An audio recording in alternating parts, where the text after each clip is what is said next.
I wanted to start out with, kind of hopefully the fun part for you all. And that is, you got a major presentation last week about what the community thinks should be done on the waterfront. And I'd like to get your impression of what that report felt for you and whether there were some takeaways. I think that the report that we received from CWDI that was conducted by BCT Design, it said a lot of the things that we expected all along. People want to see a lot of public space. They want to see something that's going to be to the benefit of the community. They're cognizant of the need for some residential, but they don't want residential to overpower the public, commercial, and event use of the property there on the Cambridge waterfront. So I don't think anything really jumped out as a surprise or as something unexpected. I do think that what we found was kind of a confirmation of what we've seen in social media posts and letters to the editor over the course of years, and in other discussions regarding the use of the waterfront. Um, the one thing that was interesting to me was the overwhelming response in support of particular architectural styles rather than anything modern, rather than anything that is kind of out of touch with the community. Everyone was by and large supportive of an idea of a maritime type look. And that's not really surprising, but I think the percentages were surprising. It was something like 80 or 85% had a particular look in mind. What were the total number of responses did you look at? And so the BCT design study that was performed on the Cambridge waterfront had approximately 350 responders in total. Individual question responses, something like 2,000, but the number of respondents somewhere around 350. And was there anything that you all collectively took away from where you knew that something was never going to be appropriate for that site beyond the architecture? Was there some feeling of, boy, we should never even think about doing this? I think that there is a desire to have a maritime use, and there's a desire to have a use that is a working waterfront type use on a portion of the property. Um, I think what we know is when people think working waterfront in Cambridge, they think people offloading bushels of crabs or pulling their fishing nets off the boat, things like that. So that's a use that I think is pretty widely supported. I don't know if people would be as supportive of a heavy industrial maritime use. But really, the big takeaway was that people aren't interested in a use that's going to essentially wall off the waterfront from people. They don't want to see rows and rows and rows of townhomes, or they don't want to see, a residential use that is uninviting. The ultimate takeaway is it has to be inviting. Steps. I mean, is there anything else that the council is doing relating to the waterfront project in the near future that people should know about? We're engaging with CWDI, and we're continuing discussions and conversations. Um, we're going to ensure that the properties, when they're transferred, the city properties, it's done in a fashion that ensures that any concerns that we have will be ameliorated. Um, it's ultimately going to be a circumstance where the city and CWDI and the county and the state are all partners in this thing. CWDI is of course at the point on this, but the city council just wants to ensure that there's not going to be any issues with regard to ensuring that the development is in the best interest of the city. So that means, avoiding any kinds of anything that's going to lead to concern on the part of citizens.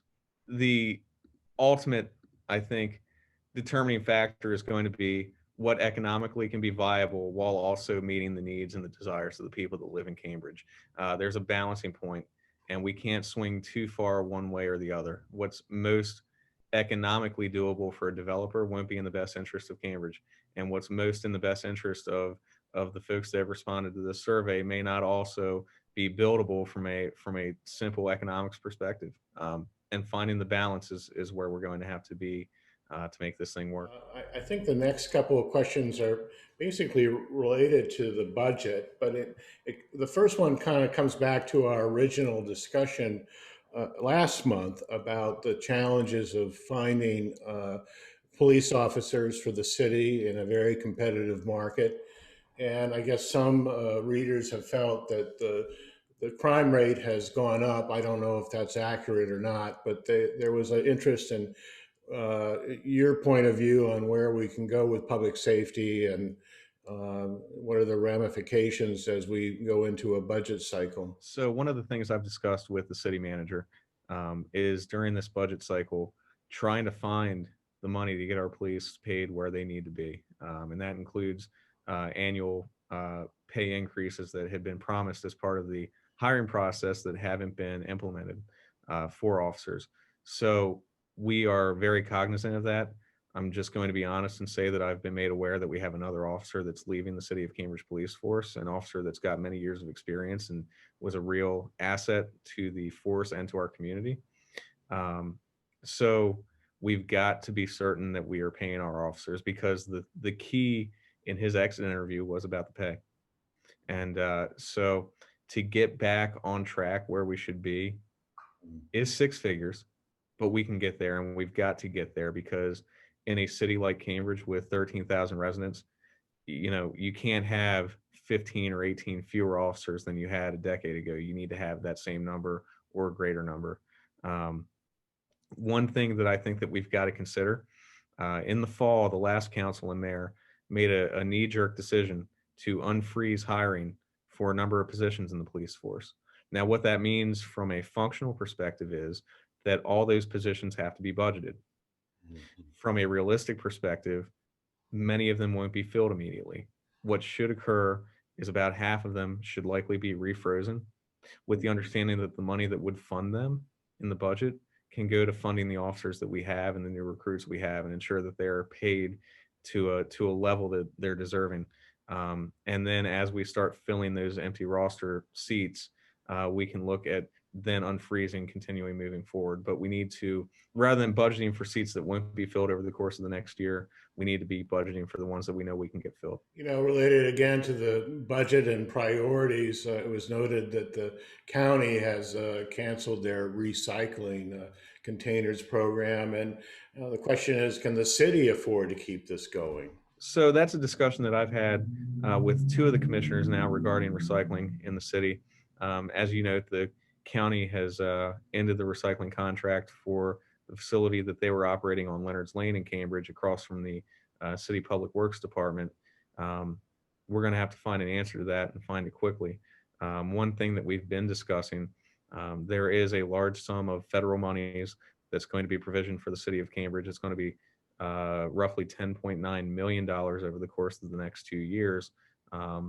So one thing we've discussed is making some capital purchases, and among those capital purchases would be trash or recycling trucks, so that we're able to provide the service as an individual at-home pickup, so that you don't have the situation you had at that Leonards Lane facility, with trash blowing everywhere, and litter and refuse ending up in residential properties, and provide a better service for the people that live here and pay their taxes. I think one of the things that has hurt Cambridge is, over the course of several decades, important capital projects weren't performed, and capital improvement with regard to city assets didn't occur. And one of the things that this federal funding can do is provide a reset on that. And one of the areas we're looking for a reset is going to be on things like recycling, potentially trash pickup, should we not be able to reach an amicable conclusion with our current service provider, things like that. We're going to have to be certain that we can provide services to the level expected. There's no reason that other municipalities on the Eastern Shore can provide services to a higher level than Cambridge. We should be right there with everybody else. And the last budget question is actually the budget itself. We've heard some concerns that this is not a particularly easy budget to read, that there are a sundry of different accounts. And, I suspect that all of you on the council, given that this is your first year, are working through this. But have you found something in your due diligence at this point with the budget that either gives you hope or wish you had known about before you ran for mayor? Well, I think that the budget as a whole um, is a difficult budget. Um, and I think in part it's because we've not filled the finance director position, and it's essentially been getting written by the manager and a consultant. And while they're both very capable individuals and they're working very hard, um, the consultant's involved 2 days a week, and the manager has 1,000 other responsibilities beyond this one. We are working on filling our city finance director position, and that will be a full-time position. So I think you'll go back to a budget cycle and a budget process and a budget book that's much more understandable and much more approachable for the commissioners and for the citizens moving forward. Um, there are concerns within the budget about how some monies are spent. There are other concerns with regard to not provisioning enough for important things like our police officers. But at the same time, I think that the city has done well in trying to tighten up where it can to ensure that we're not overspending on what should be some fairly simple things at times. And I think those issues that we do find with regard to overspending are being addressed by the council at this point. Um, we actually have a special meeting tonight. It's Monday, March 29th, and we're having the special meeting to discuss what is potentially uh, overspending in an area of service for the city. So we're going to look at that and see if we can come up with a solution for it. There seems to be could be some tension between the county and the town in the use of this old club that's on Leonards Lane for youth programs. I don't know if you're familiar with that kind of negotiation, but is there anything you could tell us about that? The latest I've heard with regard to the racket club that was acquired by the county is that they're engaging the Boys and Girls Clubs of Baltimore to occupy. They formed a committee. And that committee uh, was tasked with determining if that was the best use for the facility. And ultimately, they found that it was a good use for the facility. So they're in negotiations now. The city is very supportive of the idea of a Boys and Girls Club at that location. Um, there's a large number of youth and young people that live in apartments and condos in that area who are somewhat underserved with regard to after school programming. So it's a good fit. I don't think there's any real conflict between the county and the city on that. I think it's the county was doing their due diligence to ensure what was best for the facility, and the city's excited that there's going to be uses there, and we look forward to working with the county in that regard. And finally, I think on an up note is that we are kind of moving beyond this pandemic and to a certain degree. You know, I saw you opening up Bombay Social the other day, Mhm. and which is a fabulous place. And it was just a reminder that we have a lot of businesses that will restart, and hopefully a significant number of tourists will make Cambridge a destination. Do you worry that we might be moving too quickly on all this health wise? You know, I'm kind of split on my feelings about that. I see the economic need to reopen, but I also understand that we've got to be very certain that we're not moving so quickly that we're going to endanger citizens or visitors or business owners, tourists, whoever it may be.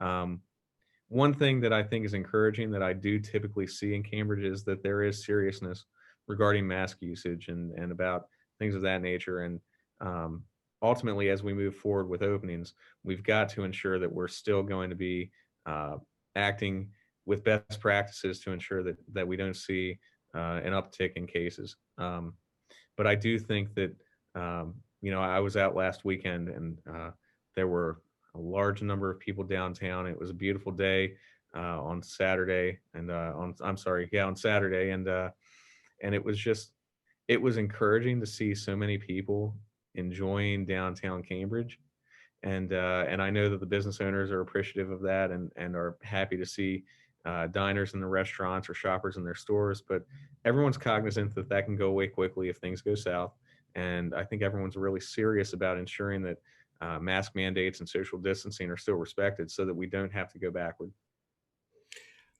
This has been terrific. Is there anything on your side that you want to make sure that the community knows about as we close? Over the course of the last month and a half, we've seen one cocktail bar in Cambridge expand and start offering food choices. We've seen Bombay Todka. We've seen a little bit of Bull both relocate downtown, expand their offerings.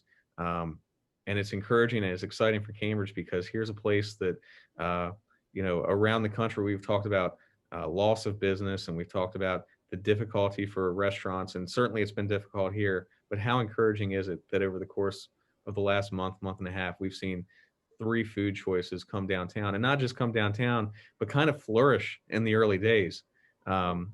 Particularly Little Bit of Bowl, they were running out of product at 6:30 p.m. I mean, it was so awesome to see that level of support for local business people, local business owners. So Well, we're going to keep our fingers crossed. Thank you, Mr. Mayor. we appreciate it. Appreciate it. Thank you, Thanks, Andrew. Dave.